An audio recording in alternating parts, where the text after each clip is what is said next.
Hi, hi, guys. Tell me about this show. It sounds incredible. I'm so excited about it. Yeah, we are too. We're pretty stoked to showcase it around the world.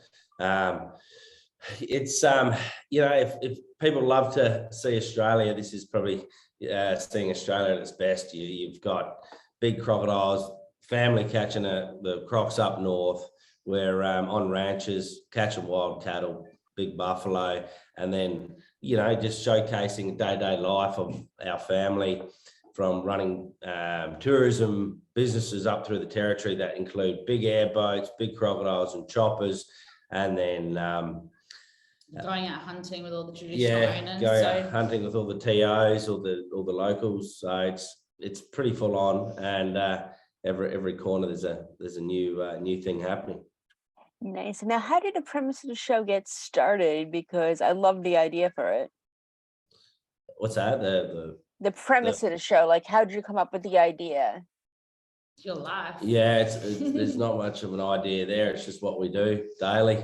And Matt he started like where he's always loved animals and been a chopper pilot. And when he moved up to the northern part of Australia, they needed someone to work with crocodiles and relocate crocodiles, and he had a helicopter license. So he fit the bill and started going on some pretty wild adventures. And then people started saying, wow, that's so interesting. Like, I want to spend a day with you and do that. And then from there, he started recording what he was doing, and then it kind of got traction, and everyone was like, this is bizarre. Like, what is this world? There's snakes and crocs and choppers and waterfalls and in Indigenous communities and the outback. So it's kind of it's even foreign for Australians, you know. It's completely isolated, off the grid, remote. So it's just a different way of living for anyone who lives in the city. Yeah. And I'd come down to the southern states in Australia, and they're like, what are you doing up there? And I'm just like, working. So then I started filming bits and pieces of it, and they're like, holy hell, I've never seen anything like that. Wow. And what would you say was the biggest challenge about making the show? It's always weather, logistics, just moving everything around.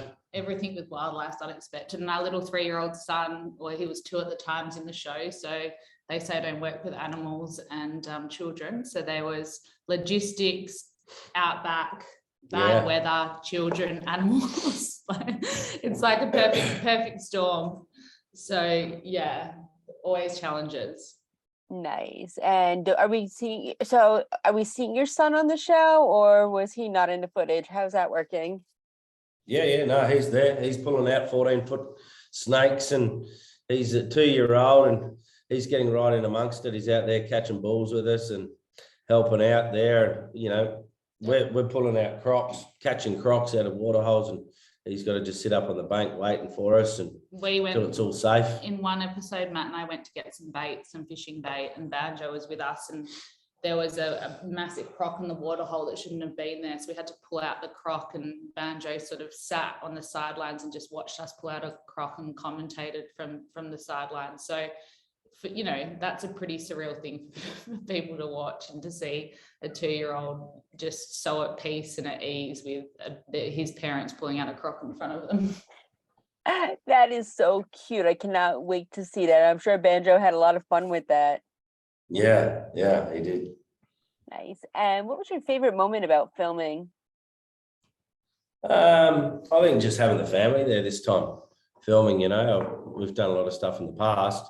It's more so been, the blokes, us boys going out just catching crocs. But I think this time having the family involved and sort of taking our time a bit more. And not so rushed. Yeah, and being able to have those like slower, more beautiful like story beats amongst all the action, because in Australia, Aboriginal Australians are the longest continuous Indigenous culture on earth. So their heritage and their culture is so fascinating. And we run tourism operations, and part of those tourism operations is working with the traditional owners. So there's lots of beautiful stories there of Banjo and I going out hunting for sugar bag and hunting for mud crabs and learning the traditional way of, being and connecting with the land. So it's so diverse, everything from tourism and adventure to crocodiles, and then, you know, Indigenous culture as well. There is really something for everyone.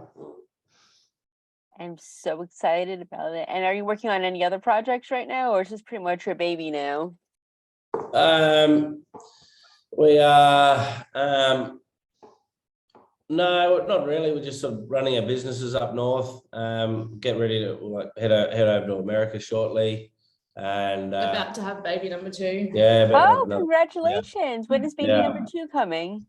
5 weeks. So I'm not going to America, only Matt. Yeah. Oh my gosh! So your baby will be born around my sister's birthday. So that's incredible. So the baby's gonna be perfect. Scorpio baby, right? It is a Scorpio this time. And it's a little girl. So we've got a little boy, and this will be a little girl this time. So it's really. Oh, congratulations! Is Banjo looking forward to being a big brother? He is. Yeah, he is. He is. That's incredible. And tell him that being in a big sibling club is the best thing in the world. Yeah, no, he's really looking forward to it. He says good morning to his baby sister every morning and keeps asking how many more days until she comes. So yeah, he's super excited. I am so thrilled for you guys. And one thing I like asking people I interview is tell me a fun fact about yourself. There you go. Fun fact. I'm not sure. Or you can tell fun facts about each other. Well, there's a good one. Fun fact. I don't know. Maybe how we met. That was pretty cool. I was going down to Perth, down in WA, to do some business, and there's a remote island off there where they have lots of boat parties, and yeah, I was all dressed up in my flight gear and in his cowboy get up on a beach. In like, I don't know, it'd be like being up in California on the beach or something, wouldn't it? Yeah.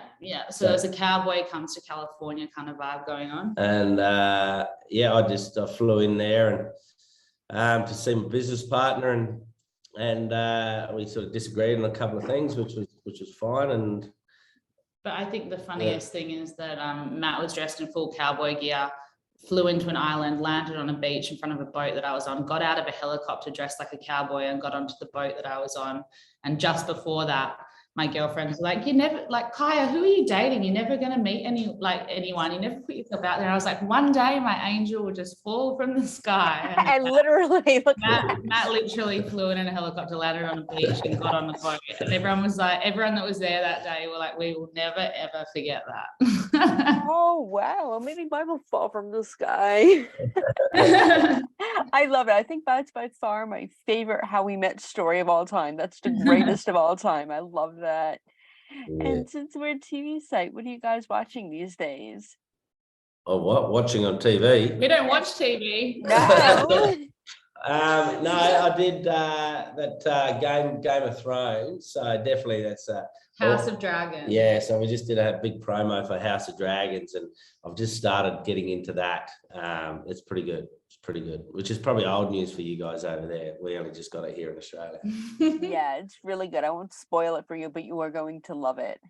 Oh, fantastic. Yeah. So, but outside of that, we don't watch much of the bit of world news to see what's going on around the world, but it's all pretty bloody depressing. The reason we don't watch much TV though is you like random sci-fi stuff and I like comedies, so that we never agree. So that just Banjo just goes and watches the bloody Wiggles or something. Yeah.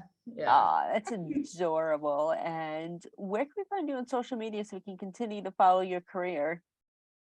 Matt, what's your handle? Matt, you're just at Matt, right? Yeah, so yeah. MattWright. Yeah. I've been a bit slack on social media lately, but I'll get back on track at some stage.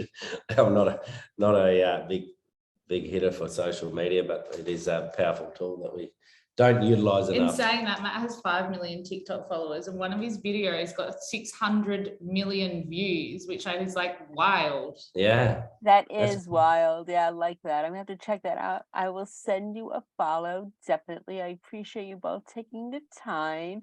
I can't wait to have you get on again in the future. Yeah, it'll be great. Thanks so much. Thank you. Good luck with the baby and congratulations. Thank you. Yeah, bye. Thank you. Bye-bye.